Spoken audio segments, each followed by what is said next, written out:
Pertama, marilah kita kepada Allah yang telah memberikan nikmat kepada kita semua, sehingga kita masih dapat melaksanakan tugas dengan baik. Salawat serta salam kita aturkan kepada baginda Nabi sekitar Muhammad SAW yang kita harapkan syafaat akhir nanti. Bapak dan Ibu yang saya hormati, pagi ini pada acara yaitu sosialisasi budaya positif yang akan disampaikan oleh Bapak Kasori SPD, yaitu calon guru penggerak Angkatan 4 Kabupaten Brebes SD Pulau Kelor 1 Kecamatan Ketauman Kabupaten Brebes.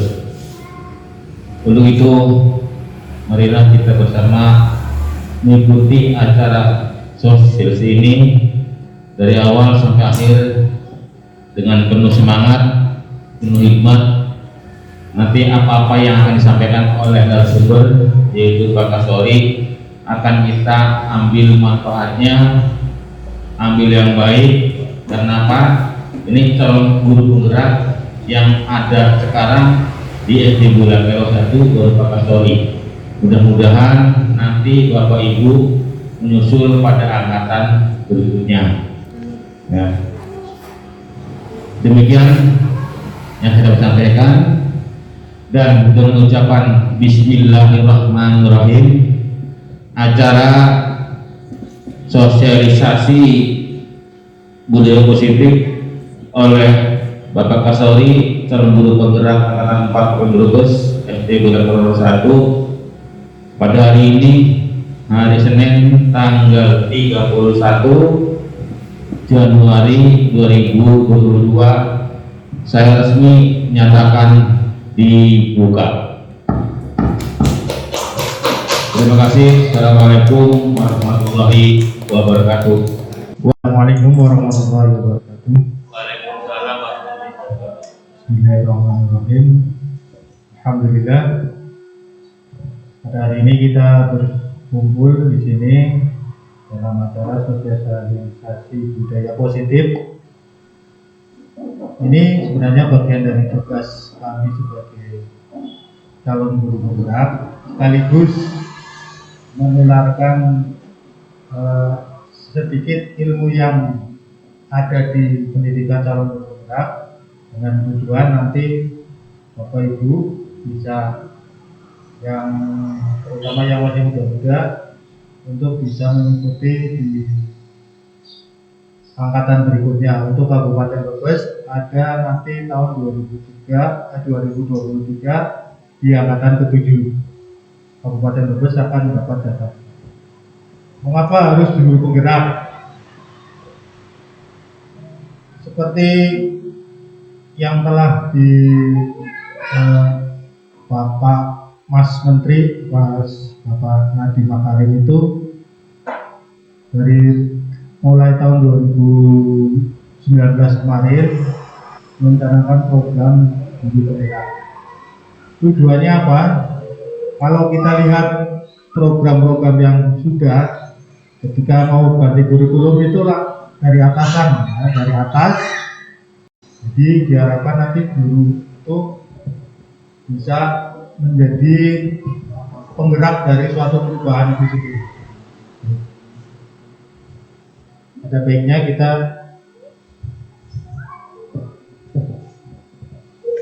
mulai saja ya, langsung untuk program guru penggerak. Apa isi program guru penggerak? Program pendidikan guru penggerak itu merupakan program pengembangan profesi. Artinya di sini tidak sebagai seorang pendidik, sebagai seorang guru, ketika sudah lulus, ketika sudah diangkat sebagai P3K atau PNS, itu tidak serta-merta terus berhenti, tapi harus bisa mengembangkan keterampilannya. Mengapa? Karena kita tahu ilmu pengetahuan dan teknologi itu selalu berkembang, dan tidak mungkin kita terus sudah cukup, tidak mau belajar lagi, itu kurang tepat. Masalahnya ya kita harus mengembangkan keprofesian kita. Salah satunya itu lewat program pendidikan guru penggerak. Jadi pada dasarnya itu guru penggerak itu dibentuk untuk menjadi pemimpin pembelajaran yang menerapkan merdeka belajar. Apa itu sih merdeka belajar? Merdeka belajar itu artinya bahwa sistem pembelajaran yang selama ini kita terapkan itu dinilai masih kurang, perlu adanya pengembangan. Bukan salah, tapi ada pengembangan di mana pada pembelajaran apa namanya ya, berpusat pada siswa. Artinya kalau dulu apa kata guru, tapi kita sekarang ini berpusat pada siswa. Artinya siswa ketika belajar itu harus tidak merasa tertekan, tidak merasa apa namanya sesuatu yang membebankan, terbebani. Jadi merdeka belajar itu semacam itu. Jadi siswa bebas belajar dengan potensi dirinya. Jadi tugas guru adalah mengembangkan potensi diri siswa. Kalau dulu ada teori tabula rasa itu bahwa siswa itu dianggap kertas kosong, kita bisa menuliskan apa saja di situ. Teori itu ada benarnya, tapi untuk saat ini teori itu dirasa kurang tepat. Mengapa? Karena kita sekarang ini disuruh untuk membentuk siswa, mengembangkan potensi yang ada dalam diri siswa. Ini Pak Menteri itu mengatakan bahwa belajar inti maksud dari pendidikan itu adalah menuntun segala kekuatan kodrat yang ada pada diri anak agar mereka dapat mencapai keselamatan dan kebahagiaan yang setinggi-tingginya, baik sebagai manusia maupun sebagai anggota masyarakat. Ini maksudnya apa? Maksudnya adalah bahwa pendidikan itu menuntun itu sebagai guru hanya menuntun itu kan berarti menunjukkan arah bahwa itu arah yang benar di sini, tidak seperti orang misalnya menyuruh kamu harus sana, tidak, tapi menuntun adalah mengarahkan, menunjukkan jalan ini yang benar semacam ini. Di situ siswa kodrat siswa itu sebagai apa? Kodrat anak itu hakikatnya adalah bermain. Itu kodrat anak. Apapun yang kesalahannya dilakukan siswa itu sebenarnya apa namanya? Karena siswa memang belum tahu itu salah atau benar. Kita sebagai guru kalau misalnya menghukum siswa atau sebagainya itu harus diarahkan, artinya kita memberi pengertian kepada siswa bahwa apa yang dilakukan itu tidak seluruhnya salah. Hakikatnya anak itu tidak pernah salah karena memang belum tahu, nalarnya belum terbentuk, sehingga perlu diberi pengertian seperti itu. Kalau dulu mau gak mau anak harus bisa ini. Misalnya dalam pelajaran matematika, setiap anak punya kemampuan yang berbeda dan setiap anak punya potensi yang berbeda. Tapi kita kan selalu harus bisa semacam ini, harus bisa semacam teori ini, harus bisa, kita harus semuanya bisa. Di sini tidak semua anak itu punya kemampuan itu yang sama. Sebagai guru harus bertindak. Yang penting adalah prosesnya ketika anak itu ingin mencapai atau ingin menyelesaikan sebuah permasalahan matematika. Intinya di situ. Trilogi pendidikan itu Puri Handayani, Madyo Mangunkarso, Inarso Sundurodo adalah dengan tujuan untuk selamat dan bahagia sebagai manusia dan anggota masyarakat. Artinya nanti tujuannya adalah mendidik siswa menjadi anggota masyarakat yang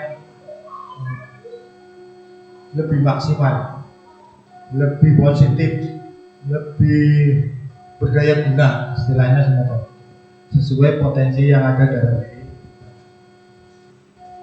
Kita menginjak pada budaya positif. Ada perubahan paradigma belajar. Nah, di sini nanti kita akan tahu belajar kita sebagai guru itu harusnya seperti apa dalam belajar. Disiplin positif, motivasi perilaku manusia, kebutuhan dasar, posisi kontrol institusi, keyakinan, perubahan paradigma belajar. Nah, kita coba sebuah permasalahan. Bapak Ibu coba dianggaplah di genggaman Bapak Ibu itu sesuatu yang sangat berharga yang orang lain tidak boleh tahu kecuali Bapak Ibu sendiri. Bapak Ibu kepalkan tangannya bahwa di kepala tangan itu terdapat sesuatu yang sangat berharga yang orang lain tidak boleh tahu, tidak boleh. Coba bayangkan di kepala Bapak Ibu itu sesuatu yang sangat berharga yang orang lain tidak boleh mengetahui atau tidak boleh memilikinya. Entah itu benda, entah itu suatu rahasia, entah itu suatu keyakinan. Sekarang coba bayangkan, saya ingin tanya seberapa ketika yang berkaitan juga. Menurut saya penting sekali lebih dari kapasitas. Boleh saya minta dibuka, nanti saya kasih uang. Karena yang ada di dalam ini sangat penting, jadi tidak bisa disamakan dengan luas. Jadi bukan dengan apapun. Boleh saya minta dibuka. Dan itu maunya apa nanti saya?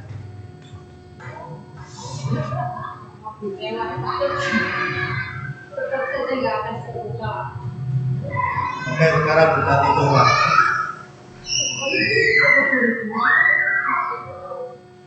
Coba Bu Tati, mau dibuka? Jadi kalau tidak mau, nanti saya laporkan nanti ke pengawas.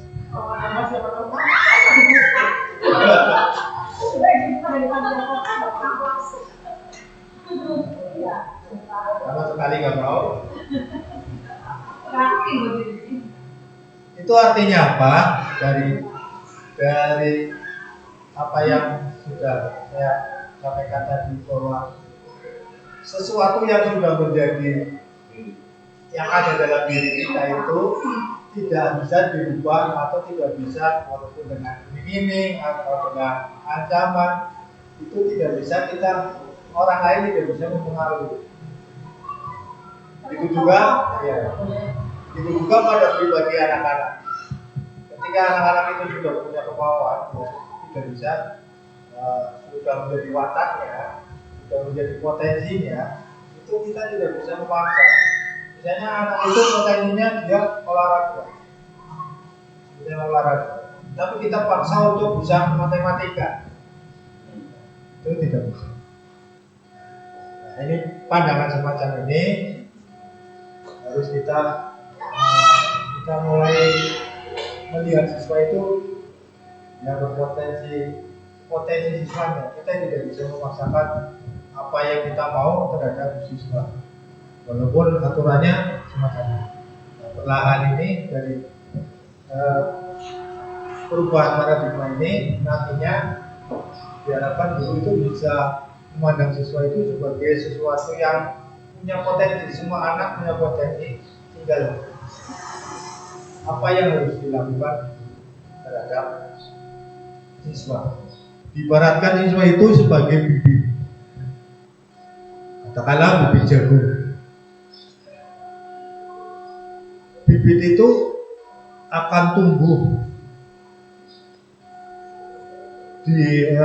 dengan subur. Itu bagaimana cara kita merawatnya. Ketika bibit itu berada di tanah yang tandus, terus tidak ada air, terus jatuh begitu saja, kira-kira akan tumbuh dengan baik tidak? Jelas tidak. Tapi bibit itu jika jatuh ke tangan petani, terus sebelum disemai, tanahnya diolah dulu, diberi pupuk dan sebagainya, walaupun bibit itu katakanlah dari bibit biasa, tetap akan tumbuh dan akan menghasilkan yang baik. Itu filosofinya semacam itu. Nah, jadi kita memandang siswa itu semua siswa punya potensi. Nah, di sini kaitannya dengan bentuk disiplin. Untuk membangun budaya positif, sekolah perlu menyediakan lingkungan yang positif, aman, nyaman agar murid-murid mampu berpikir, bertindak dan menciptakan dengan merdeka, mandiri, bertanggung. Salah satu strategi yang perlu ditinjau ulang adalah bentuk disiplin yang selama ini yang ada di sekolah, yaitu tata tertib.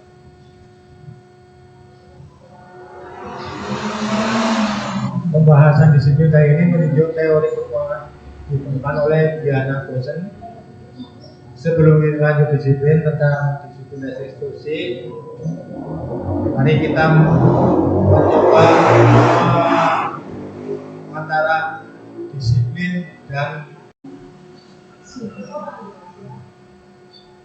di poin pertama, yaitu tentang meluruskan miskonsepsi tentang kontrol.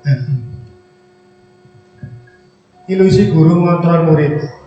Pada dasarnya kita tidak dapat memaksa murid untuk berbuat sesuatu jika murid tersebut memilih untuk tidak melakukannya. Walaupun tampaknya kita sedang mengontrol perilaku murid tersebut, hal ini karena murid tersebut sedang mengizinkan dirinya dikontrol. Saat itu bentuk kontrol guru menjadi kebutuhan dasar yang dipilih murid tersebut. Teori kontrol menyatakan bahwa semua perilaku memiliki tujuan, bahkan terhadap perilaku yang tidak disukai. Artinya apa? Ketika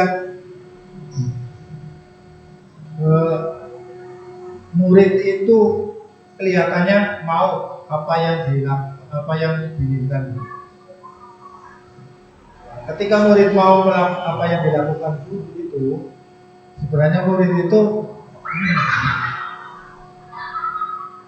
mereka sedang mengizinkan dirinya dikontrol. Hakikatnya mungkin dalam diri murid itu nggak mau, nggak suka kalau diatur-atur atau dikontrol. Nggak boleh begini, nggak boleh begitu. Hakikatnya tidak suka.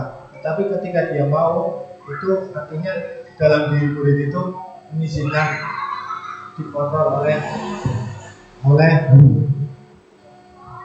Sekarang ilusi yang kedua, bahwa semua muatan positif, efektif dan bermanfaat. Artinya ketika sekalipun murid itu berbuat salah, kita beri kekuatan yang positif. Jangan misalnya ketika berbuat salah kita marah-marahi, kita istilahnya dengan perkataan yang negatif. Itu tadi hakikatnya murid itu, anak itu tidak bermasalah, hanya belum tahu, belum nalar. Sebagai guru harus menyadari dan harus mengetahui sebenarnya apa yang dibutuhkan siswa, mengapa siswa melakukan itu, mengapa belum tentu apa yang siswa nurut itu atas semuanya. Bisa juga siswa nurut itu malah karena takut, tertekan dan sebagainya. Dan itu sangat merugikan siswa itu. Ini segala usaha untuk mempengaruhi murid agar mengulangi suatu perilaku tertentu adalah suatu usaha mengontrol murid tersebut. Dalam jangka waktu tertentu, kemungkinan murid tersebut akan menyadari dan mencoba untuk menolak rujukan.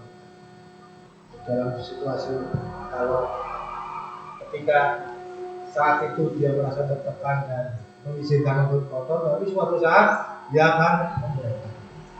Dan yang ketiga, ilusi bahwa kritik dan membuat orang merasa bersalah dapat mengatakan ini lebih kepada pemberian pemahaman bahwa apa yang dia lakukan itu dia si murid itu berpikir sendiri, oh saya begini benar apa salah. Itu kecenderungannya lebih baik semacam itu, memberi pengertian bahwa biar siswa itu nanti menurut kamu apa yang kamu lakukan itu benar apa salah. Kalau salah harusnya bagaimana? Jadi dengan memberi penguatan positif, kita selalu memberi penguatan positif. Kemudian ilusi bahwa orang dewasa memiliki hak ya, untuk memaksa. Betul. Ketika di sini saja antar siswa ketika yang sudah merasa gede, dia akan memberi memberi merasa senior, jadi juniornya harus nurut. Apapun yang dilakukan dapat diterima selama ada sebuah kemajuan berdasarkan sebuah pengukuran kinerja. Pada saat itu pula orang dewasa akan menyadari bahwa perilaku memaksa tidak akan efektif untuk jangka waktu panjang dan sebuah hubungan permusuhan akan terbentuk. Ketika kita memberi perilaku negatif akan membekas kepada siswa, mungkin saat itu nurut, tapi ketika dia ketika sudah mengucap, tetap saja akan membekas. Itu tentang kedisiplinan. Bagaimana seorang bisa berubah dari paradigma stimulus respon kepada pendekatan teori kontrol. Stimulus respon kita ada sesuatu peraturan yang kita buat atau tata tertib. Tata tertib itu dalam realitasnya atau kebutuhannya itu sama, siswa harus ini semua. Tapi dalam teori kontrol realitas kebutuhan berbeda. Bahwa setiap individu memiliki kebutuhan yang berbeda. Semua orang melihat hal yang sama. Itu kalau stimulus respon. Artinya kalau peraturan yang dibuat semuanya harus beli semua. Melihatnya sama. Tetapi dalam teori kontrol setiap orang memiliki gambaran yang berbeda. Jelas. Satu benda, suatu peristiwa, suatu kejadian, sesuatu itu penilaian orang akan berbeda. Di sini siswa terhadap aturan yang ada di sekolahan itu akan menafsirkannya berbeda dan akan menerapkannya juga berbeda dan seterusnya. Di situ bisa kita lihat. Jadi ini ketika menggunakan peraturan, ini yang harus kita coba pahami dari apa yang ada dalam diri siswa. Mengikat kita sesuatu yang membatasi kebebasan kita, itu disiplin. Itu dalam budaya kita, karena kita harus bersikap sesuai aturan yang ada. Identik dengan ketidaknyamanan, terutama siswa. Ketika siswa belajar harus mendengarkan, itu yang perlu kita ubah. Artinya biarkan siswa mengekspresikan, mengeksplorasi kemampuannya ketika mengikuti pembelajaran. Tinggal bagaimana kita guru mengarahkan. Disiplin. Seseorang melakukan disiplin atau 3 motivasi perilaku manusia ketika harus melakukan kedisiplinan. 1, yaitu untuk menghindari ketidaknyamanan atau hukuman. Biasanya kita patuh terhadap aturan karena satu tidak ingin ada masalah, menghindari hukuman dan menghindari ketidaknyamanan. Itu yang pertama. Yang kedua, anak-anak biasanya diberi motivasi, terus dia mau melakukan disiplin. Hanya dengan memberi hadiah atau memberi reward, bintang dan sebagainya,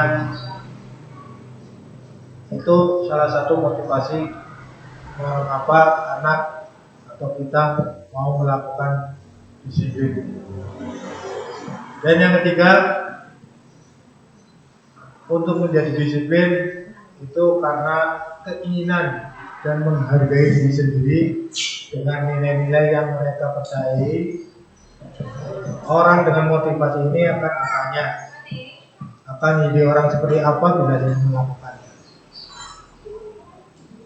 Mereka melakukan sesuatu karena nilai-nilai yang diyakini dan dihargai.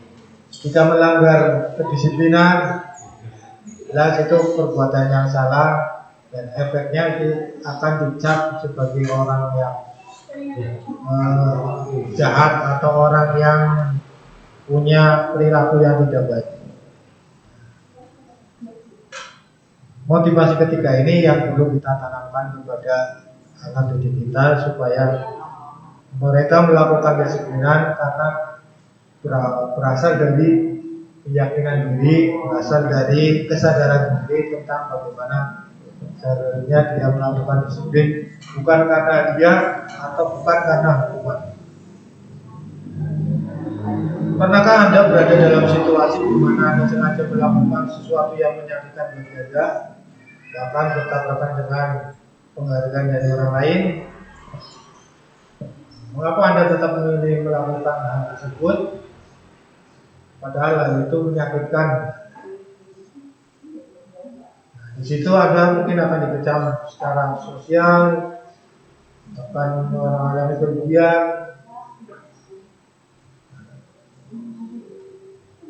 Ketika Anda melakukan hal itu, Anda sedang memperjuangkan untuk melakukan sesuatu yang diyakini, walaupun dengan situasi atau dengan akibat yang negatif.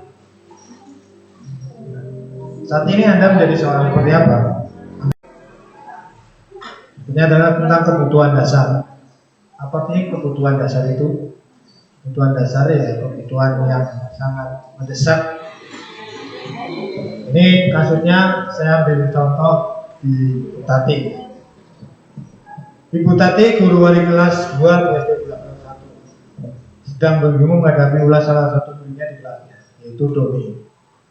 Beberapa anak di kelas 2 datang menghadapnya mengeluhkan tentang Doni yang seringkali meminta bekal makan siang mereka dengan paksa.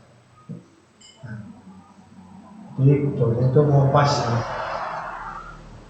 Jika Anda menghadapi situasi seperti Bu Tati itu, apa yang Anda akan lakukan? Menurut Anda kira-kira apa alasan Doni melakukan hal itu? Jika hal itu terjadi pada situasi nyata di Bapak. Karena mungkin Doni di rumah tidak kayak sama orang tuanya bilang orang tua bersama. Mungkin akhirnya di sekolahan selalu marah sama mungkin Bisa jadi semacam itu. Atau juga punya alasan lain. Mengapa Doni melakukan hal itu? Kita bisa lihat dari 5 kebutuhan dasar manusia. Menurut William Glasser dalam teori choice theory. Yang pertama adalah survival. Survival itu kebutuhan untuk bertahan hidup. Yang kedua belonging, power, freedom, fun. Ini 5 kebutuhan dasar. Itu fun itu kesenangan, power itu penguasaan, freedom kebebasan, dan belonging adalah cinta dan kasih. Ini survival adalah bertahan. Kita satu persatu. Yang pertama adalah survival atau kebutuhan bertahan hidup. Adalah kebutuhan yang bersifat fisiologis untuk bertahan hidup, misalnya kesehatan, rumah, makanan, seks, bagian reproduksi termasuk kebutuhan tetap bertahan hidup, Komponen psikologis pada kebutuhan ini meliputi kebutuhan akan perasaan. Nah, dalam kasus Doni, apabila jawaban Doni jika ditanya, tadi misalnya dia adalah karena lapar dan orang tuanya tidak membawakan bekal, makan bekal panjang, maka kebutuhan dasar yang berusaha dipenuhi Doni adalah kebutuhan untuk bertahan. Orang bisa mending menjaluk kawan. Itu berarti Doni sedang memenuhi kebutuhan untuk bertahan. Tapi jika yang selanjutnya tentang cinta dan kasih sayang atau kebutuhan untuk diterima di kelompoknya atau di lingkungannya. Kebutuhan ini dan tiga kebutuhan ini adalah kebutuhan psikologis, kebutuhan untuk mencintai dan meliputi kebutuhan koneksi sosial. Kaitannya dengan sosial.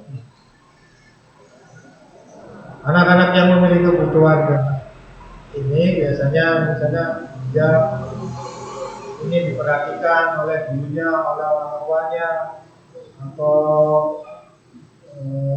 melihat sesuatu di rumahnya, semacam program dan sebagainya.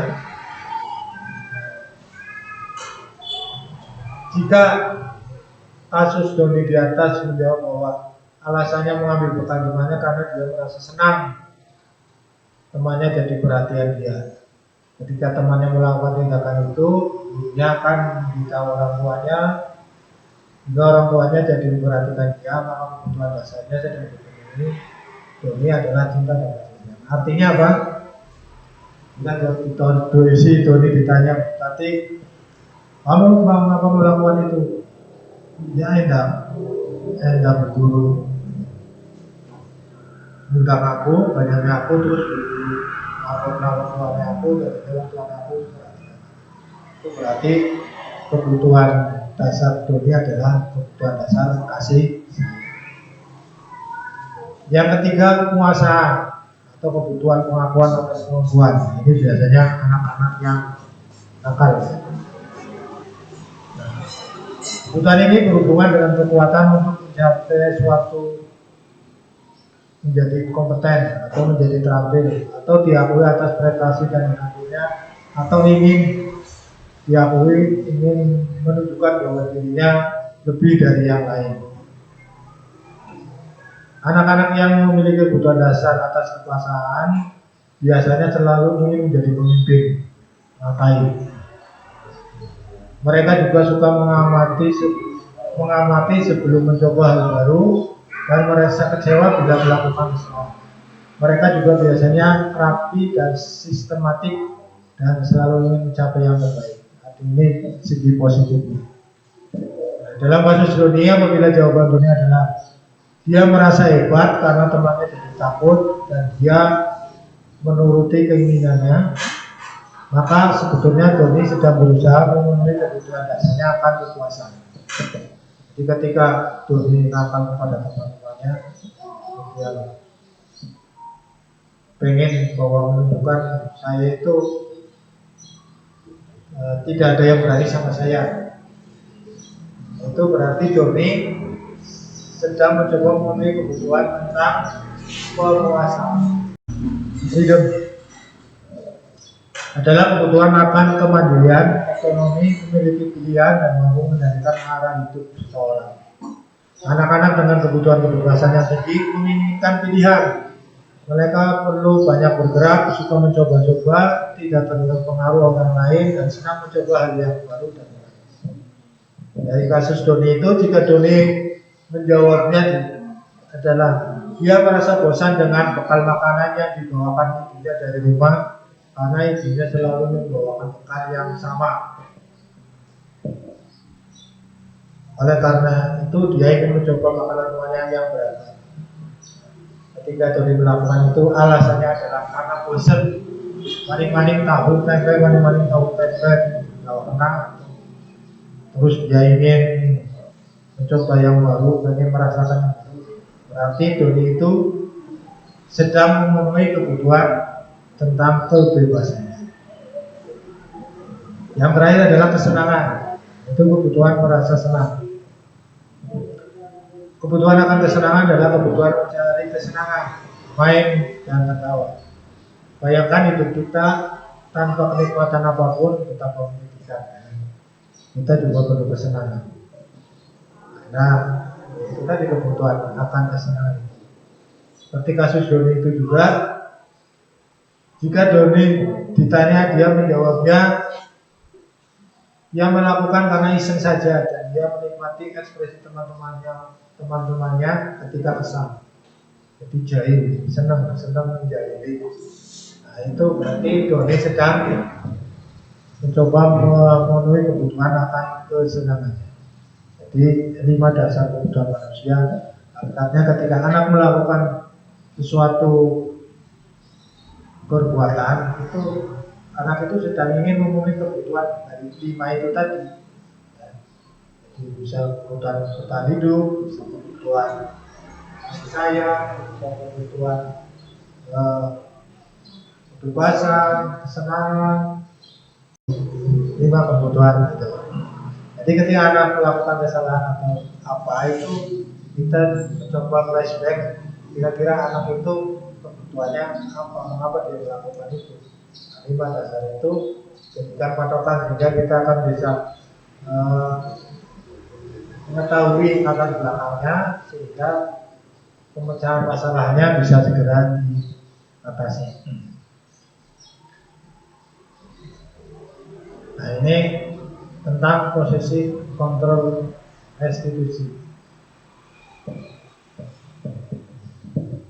Dalam kasus di bawah ini nanti bisa Bapak Ibu mencoba mencari jawabannya sendiri terhadap beberapa kasus.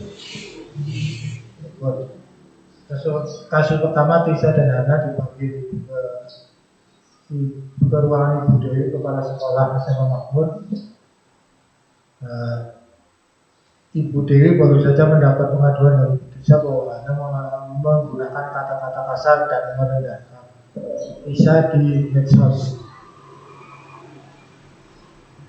Terus yang kasus yang kedua, Anto jarang sekali hadir di pembelajaran jarak jauh, dan pada saat hadir pun Anto sering kali menggunakan kata-kata kasar di kolom chat mengajar teman-temannya.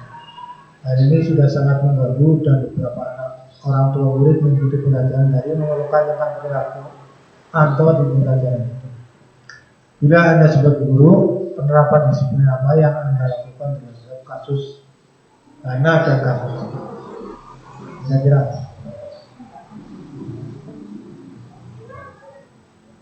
dan mengapa? Ini menjadi pikiran sebagai silakan. Dalam menangani kasus yang terjadi pada Anto atau Hana itu, kita harus tahu posisi apa yang harus kita terapkan terhadap anak yang bermasalah itu tadi. Yang penting adalah model disiplinnya adalah berpusat pada murid. Ini ada 5 posisi kontrol. Guru ketika akan menyelesaikan permasalahan murid tentang kedisiplinan, yang pertama adalah sebagai penghukum, punisher. Yang kedua, sebagai orang yang membuat orang merasa bersalah. Yang ketiga sebagai teman, yang keempat monitor, dan yang terakhir adalah manajer.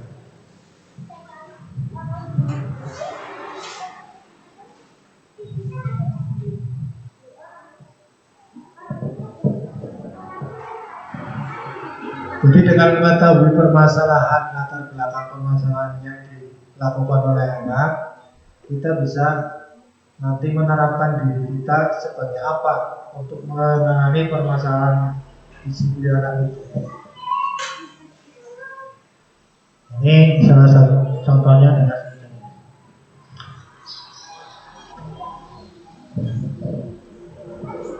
sebagai penghukum. Seorang penghukum bisa menggunakan hukuman fisik maupun verbal. Namanya penghukum. Orang menjalankan posisi penghukum senantiasa mengatakan bahwa sekolah memerlukan sistem atau alat yang dapat lebih menekan anak Jika guru-guru menerapkan posisi umum akan berkata, kalau kita memposisikan sebagai pemburu terhadap anak yang bermasalah, patuhi aturan saya atau awas. Biasanya dengan ancaman. Kamu selalu saja salah, kamu selalu saja begini. Itu jika kata-kata kita yang terhadap kata-kata yang semacam ini, maka posisi kita adalah seperti ini. Nah, guru seperti ini senantiasa percaya hanya satu cara agar pembelajaran disosialisasi, yaitu caranya. Apakah ini baik atau tidak, menurut Bapak Ibu pikirkan. Yang kedua adalah membuat orang merasa bersalah. Ini lebih masuk ke dalam diri anak. Pada posisi ini biasanya guru akan merasa bersuara lembut, karena ini menjalani ini dengan lemah lembut. Membuat orang merasa bersalah akan menggunakan keheningan yang membuat orang lain merasa tidak nyaman, bersalah atau rendah diri. Biasanya akan menggunakan kata-kata yang lebih halus, tapi ini tuh ibu sangat kecewa sekali dengan Bapak. Berapa kali Bapak harusnya beritahu kamu dengan kata-kata yang itu. Ketika kita menggunakan kata-kata ini, berarti kita sedang memposisikan diri sebagai pembuat orang merasa bersalah. Berikutnya adalah sebagai teman. Guru pada posisi ini tidak akan menyakiti murid, namun akan tetap berupaya membantu murid melalui persuasi pendekatan. Nah, pada posisi ini guru akan ya seperti teman, jadi akan ayolah bantulah diri Bapak. Ayo ingat juga bantuan Bapak selama ini. Sebagai teman lebih dekat. Jadi kita memposisikan diri sebagai siswa itu, teman siswa itu, sehingga kata-katanya lebih seolah-olah kita menyadarkan Pak Guru atau Bu Guru selama ini kebaikan dia kepada kamu itu benar. Hal negatif dari posisi teman ini, hal negatifnya bila suatu saat guru tersebut tidak membantu, maka murid akan kecewa dan berkata, saya berpikir Bapak adalah sebenarnya. Ternyata Bapak sama saja. Terus sebagai monitor, ini kalau sebagai monitor atau pemantau, jika posisi guru seperti ini ya biasanya akan dasarnya adalah data. Monitor berarti mengawasi. Ini dasar pedomannya adalah data yang ada. Misalnya murid itu terlambat, kamu terlambat, nih terlambat 5 menit. Kamu sering tidak masuk tanggal sekian, jadi dasarnya adalah data. Ketika guru menunjukkan data-data tentang kesalahan-kesalahan anak, berarti guru itu memposisikan diri sebagai pemantau atau monitor. Nah, biasanya akan mengatakan peraturannya bagaimana. Jam 7 harus sudah masuk kelas, sudah masuk. Apa yang telah kamu lakukan, apakah sudah sesuai dengan tata tertib? Itu biasanya yang menjadi patokannya adalah titik atau data. Ini gurunya adalah sebagai teman. Berikutnya yang terakhir adalah sebagai manajer. Nah, ini yang disarankan adalah sebagai manajer. Manajer adalah posisi mentor di mana guru berbuat sesuatu bersama dengan murid, mempersilahkan murid mempertanggungjawabkan diri waktunya, mendukung murid agar dapat menemukan solusi atau permasalahan. Jadi lebih disarankan ketika ada masalah terhadap siswa, guru posisikanlah sebagai manajer. Manajer itu di samping memberi penguatan, juga yang namanya manajer memberi penguatan, kontrol, memberi pengertian dan sebagainya. Tujuannya adalah untuk agar siswa yang bermasalah itu bisa dengan kesadaran sendiri bisa memperbaiki dirinya yang dan itu atas kerjasama dengan murid. Artinya dengan anak yang bermasalah itu belajar bersama untuk memperbaiki kesalahan anak itu sendiri. Itu posisi sebagai manajer. Kata-kata yang biasa dilakukan itu kan apa yang kita yakini, peraturan apa yang ada. Nah, jika kamu yakininya, mengapa kamu melakukan berbasiskan itu? Bisa kamu memperbaiki dan itu kata-kata seorang manajer kepada.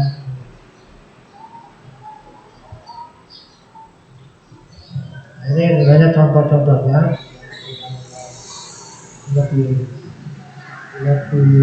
memahami bisa lihat di sini.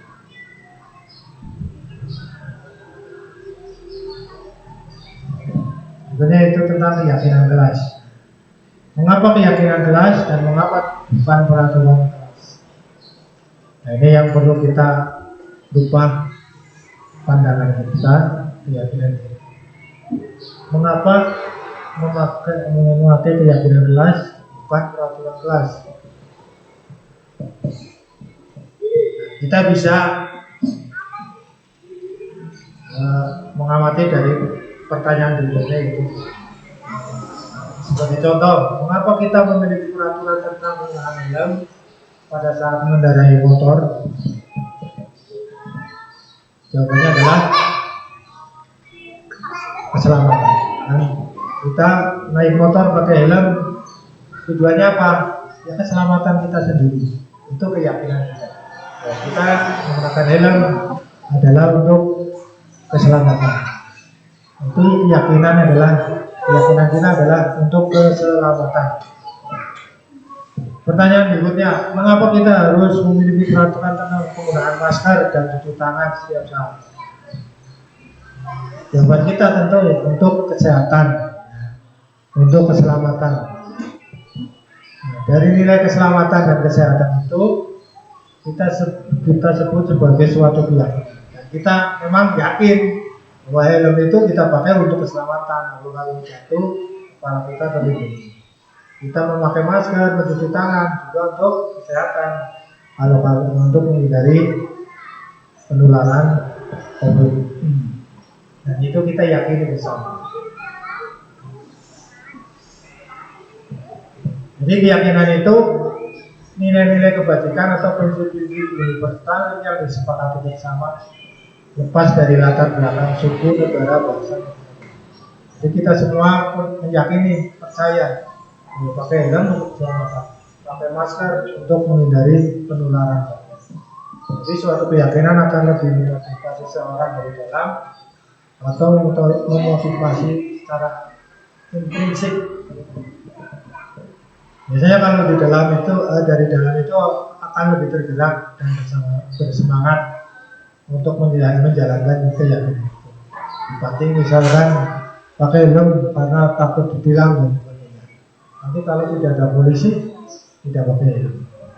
Itu karena tidak memiliki keyakinan bahwa pakai helm adalah untuk keselamatan. Jadi kenapa harus keyakinan? Alasannya sama saja. Itu juga dengan di kelas.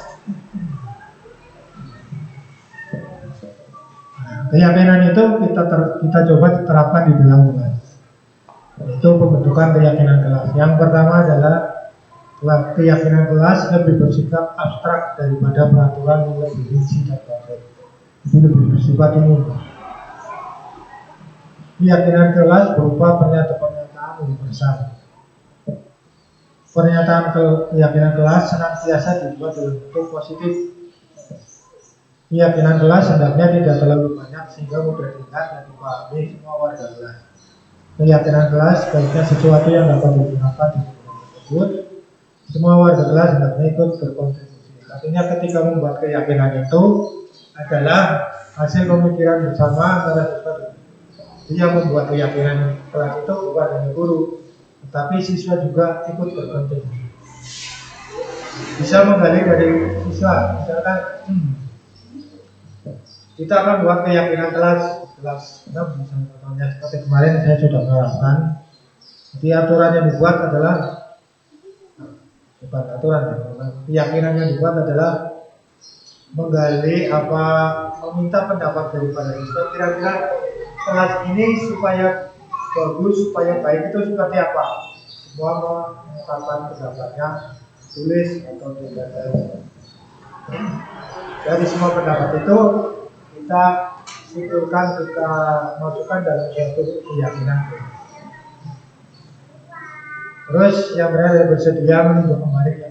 Artinya keyakinan kelas itu suatu saat bisa diubah sesuai dengan kondisi atau kebutuhan. Nah, ini contohnya. Untuk kelas yang lebih rendah, biasanya bahasanya juga bahasa yang lebih mudah dipahami.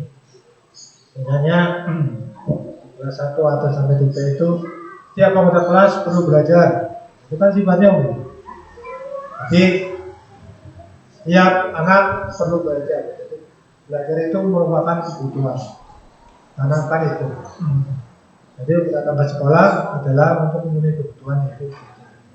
Kedua, setiap kelas perlu senang. Setiap anggota kelas perlu senang. Artinya apa? Jangan sampai terjadi sesuatu yang membuat siswa tertekan. Makanya sistem pembelajarannya adalah pembelajaran yang menyenangkan. Bisa dimasukkan, jangan terpaut kepada di dalam kelas saja, bisa di luar kelas, bisa memadukan dengan permainan-permainan. Yang penting anak itu merasa senang, tidak tertekan. Setiap anggota kelas perlu melakukan tugas. Artinya dengan kesadarannya sendiri dia melakukan tugas yang diberikan oleh. Setiap anggota kelas perlu saling menghargai. Nah, di sini saling menghargai kan tidak nakal, tidak mengganggu temannya, tidak melakukan sesuatu yang ribut karena itu bisa mengganggu orang lain. Dan setiap anggota kelas perlu merasa aman. Jadi aman di sini kan aman dari gangguan teman-temannya, aman dari gangguan dari luar, misalnya sesuatu yang membahayakan. Kemudian untuk kelas atas itu 4 sampai 5 dan juga kelas 6 saya lupa. Selalu bersikap positif. Artinya melakukan sikap positif, ya sikap-sikap yang baik. Itu kan dari misalkan dilarang membuang sampah sembarangan. Itu kan kalau peraturan. Nah, keyakinan selalu bersikap positif. Selalu berkata baik, selalu menolong. Senantiasa menjadi diri terbaik. Itu menanamkan keyakinan untuk para siswa untuk menjadi lebih baik dalam prestasi belajarnya ataupun yang lain. Percaya dan menghormati orang lain serta barang miliknya. Berkomitmen terhadap setiap tugas. Artinya kalau ada PR harus dikerjakan dan senantiasa membantu. Itu contoh saja, bisa dikembangkan dalam bentuk yang lain, dalam hal lain. Yang terakhir adalah segitiga resolusi. Ini artinya segitiga restitusi adalah langkah-langkah untuk semacam kita sebagai guru BP lah harapan diri seperti itu dengan segitiga restitusi. Langkah-langkahnya yang pertama adalah menstabilisasi identitas. Itu teori kontrolnya dengan ketika anak melakukan kesalahan, ketika anak melanggar disiplin, itu kita tidak boleh langsung hukum, tetapi langkah pertama adalah menstabilkan kondisi identitas. Misalnya dengan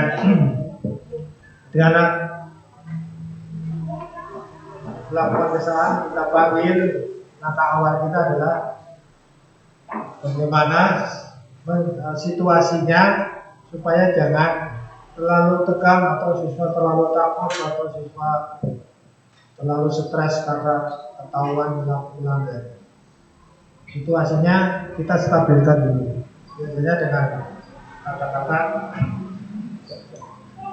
misalnya dia melakukan kesalahan berantem atau nakal kepada teman yang lain, itu jangan langsung kita jadi apa begini. Tetapi kita seolah-olah membenarkan perilakunya. Misalnya dengan kata-kata wajar, anak laki-laki misalnya ya punya energi lebih jadi sering. Ya maksudnya adalah untuk tujuan dan sebagainya. Walaupun sebenarnya sesuatu yang kadang-kadang menyimpang, tapi itu tujuannya adalah untuk menstabilkan situasinya supaya jiwanya jangan tertekan atau menjadi semacam trauma. Dan yang kedua, validasi tindakan yang salah. Dari tindakan yang salah itu kita validasi dengan cara memberi penjelasan bahwa apa yang kamu lakukan itu mempunyai alasan. Kamu melakukan itu punya alasan. Dan alasan itu menurut kamu benar, tidak apa-apa. Nanti tetap berikutnya menanyakan keyakinan. Kalau kita semua memiliki motivasi, kita semua mempunyai alasan mengapa kita melakukan hal itu. Tentu itu yang dinamakan segitiga eksekusi. Jadi terhadap permasalahan itu harus berpedoman pada 3 langkah ini. Yang pertama adalah menstabilkan, validasi tindakan, dan yang terakhir adalah menanyakan keyakinan. Kita coba dari menurut kamu apa yang kamu lakukan itu benar apa salah? Nah, anak akan menjawab dulu salah. Kalau salah, kamu harus perbaiki, jangan melakukannya lagi. Jadi tindakan ini cenderung kepada bagaimana menangani permasalahan anak yang melanggar kedisiplinan itu dengan lebih persuasif. Saya rasa itu saja yang bisa saya sampaikan. Kalau kurang jelas nanti bisa tanyakan. Mungkin sebenarnya ada pertanyaan. Itu sumber kata poin tadi yang dikumpulkan dalam kasus apa ya? Kok yang dikumpulkan di SMA ya? Nah, sementara Pak Mahfud ada di SD ya? Itu hanya contoh saja, Pak. Oh, contoh saja. Saya kira harusnya SMA. Contoh saja kasus. Penerapannya sama. Tergantung kasusnya. Tapi langkah-langkahnya langkah-langkah. Kalau jadi saya harapkan nanti untuk setiap kelas coba menyusun keyakinan kelas.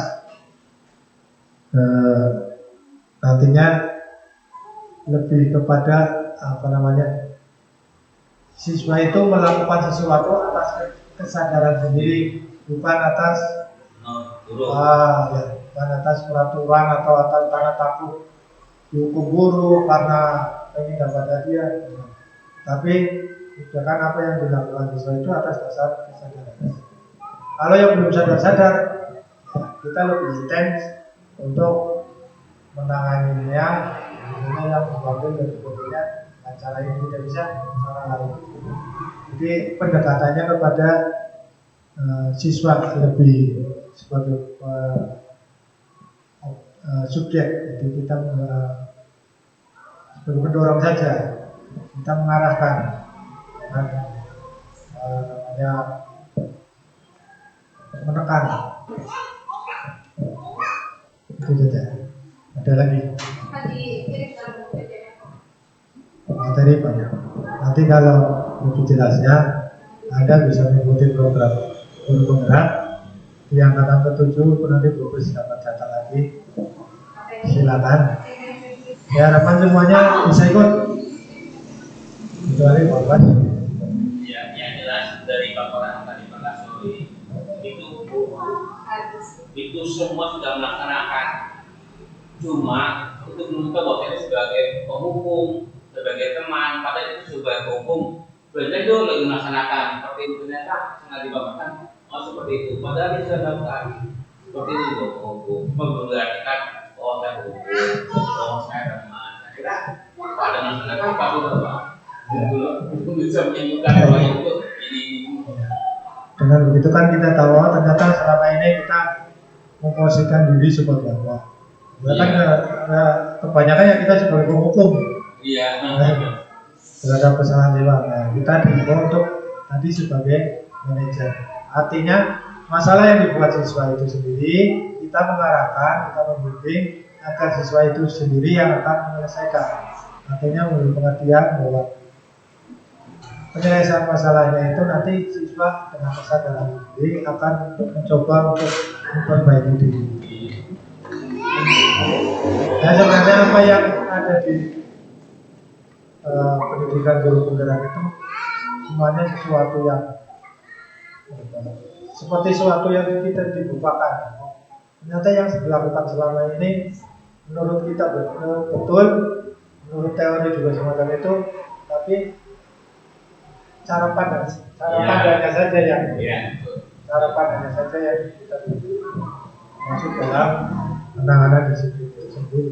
Nanti ada yang keyakinan dan peraturan. Kalau sifatnya peraturan, biasanya kan anak akan lebih cenderung merasa tertekan. Merasa tertekan karena itu peraturan, kita harus menurut peraturan, kalau tidak menurut peraturan nanti akan hukum, nanti akan membuat hukuman, kan sesuatu yang tidak baik. Tapi kalau keyakinan, anak cenderung untuk merasa kalau ini keyakinan memang apa yang saya lakukan itu salah, saya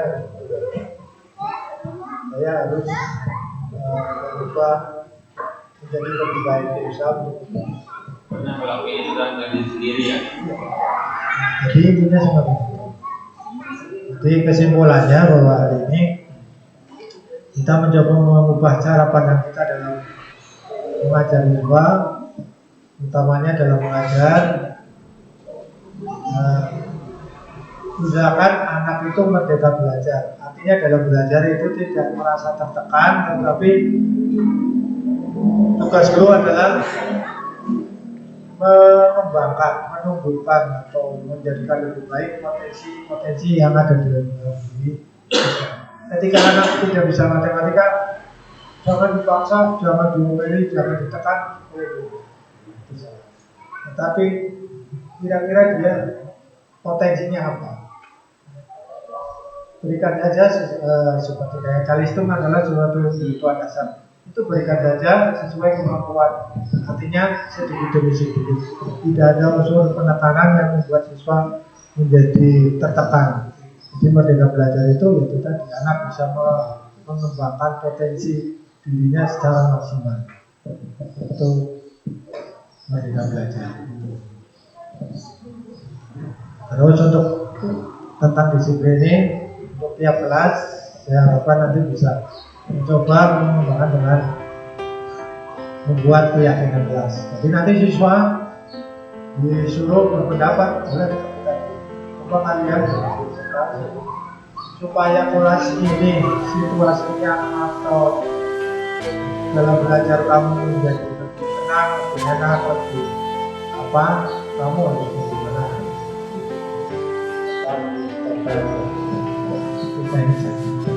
Itu cara membuat kelas seperti yang ada. Pertanyaan lagi?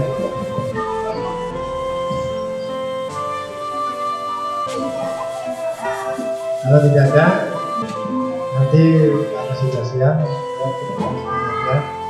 kalau ada sesuatu yang ingin ditanyakan, ya akhiri. Assalamualaikum warahmatullahi wabarakatuh.